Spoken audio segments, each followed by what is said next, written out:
Magandang araw mga kabaro. Ngayon nandito tayo ngayon sa Icy Strait Point, Alaska. At ayan, i-explore natin yung lugar. Tara guys, samahan niyo ako.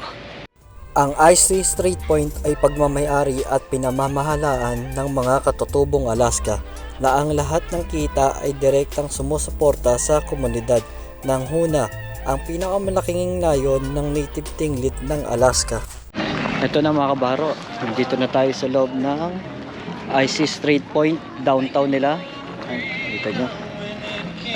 Yan, merong mga restaurant. Yan, bar. Yan, tapos mga camping site nang nakikita ko dito. Tsaka meron dito matawag dito cable car guys. Ayan, yan, mukhang maraming nakapila, pero try natin kung makakasakay tayo.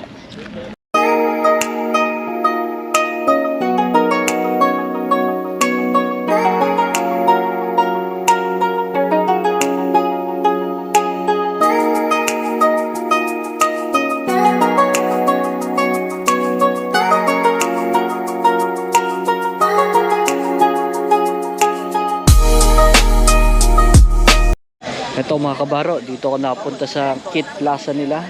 Yan, dito yung mga may mga tumatambay, mga nagpapahinga kasi may sightseeing dito ng dagat tulad nung pinakita ko sa inyo kanina.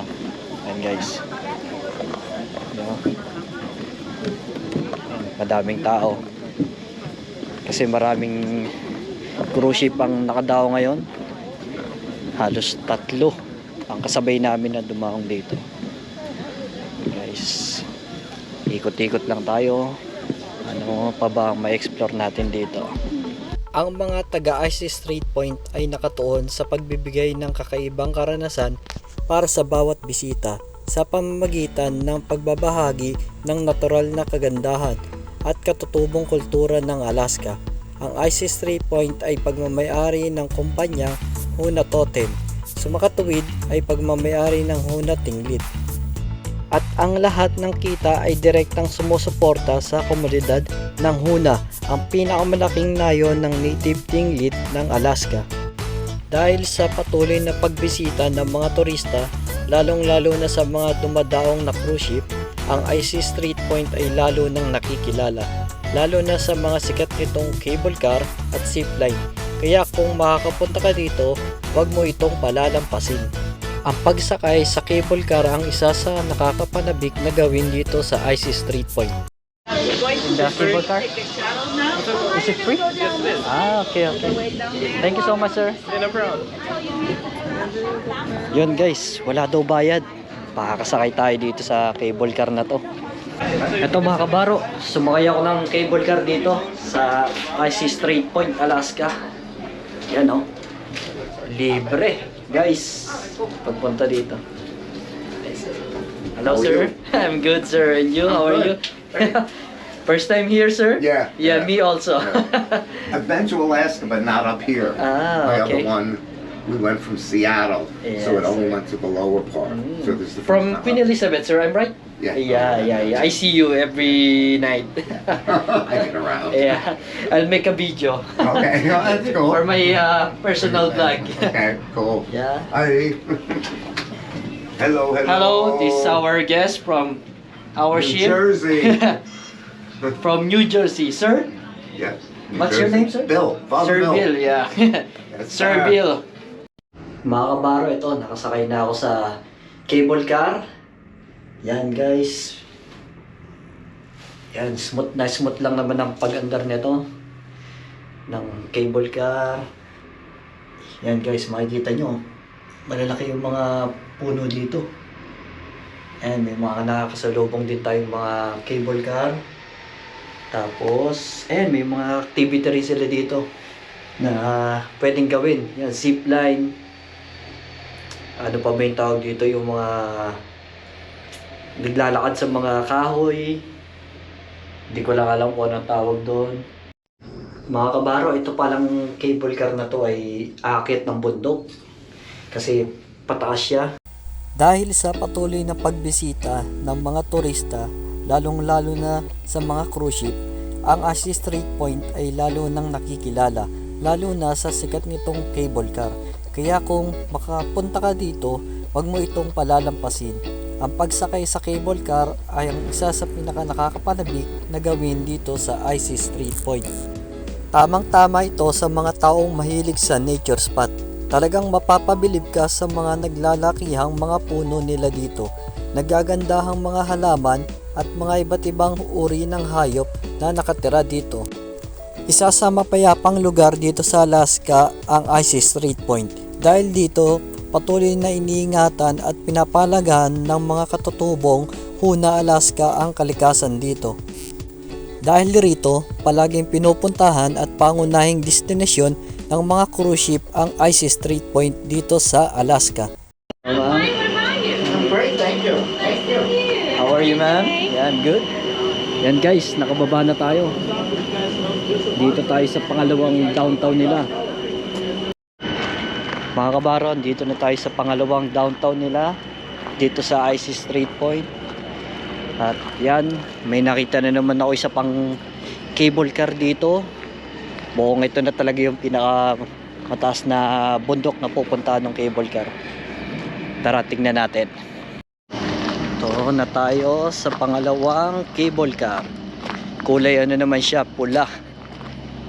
Tingnan natin kung makakasakay tayo.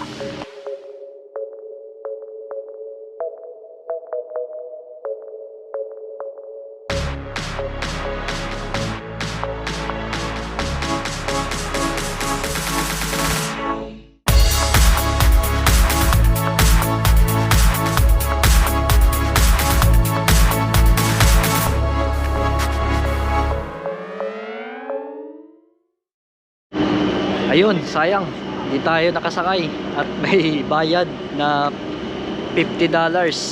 Medyo mabigat yun para sa akin at para sa iba rin, syempre.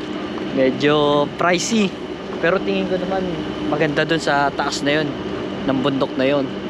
Kita siguro ang view na tong Icy Strait Point na to pag nandun ka na.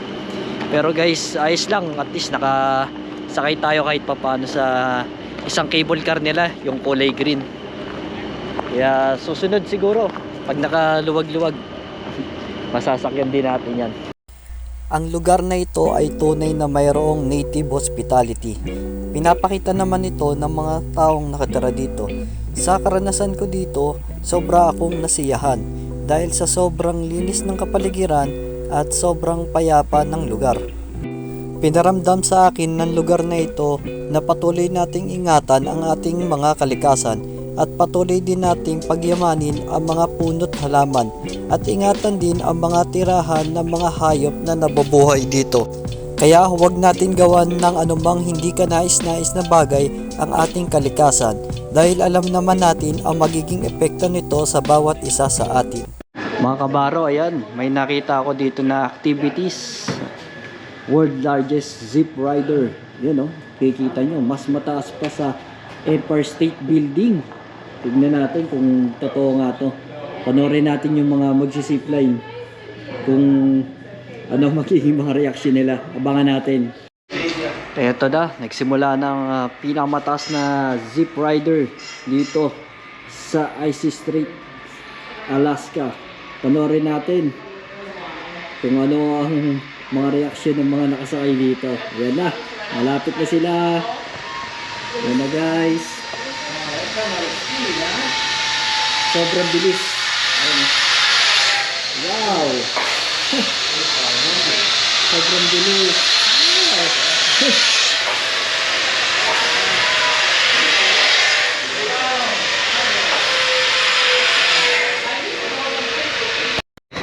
Sobrang bilis, tsaka sobrang taas ng zipline na yun.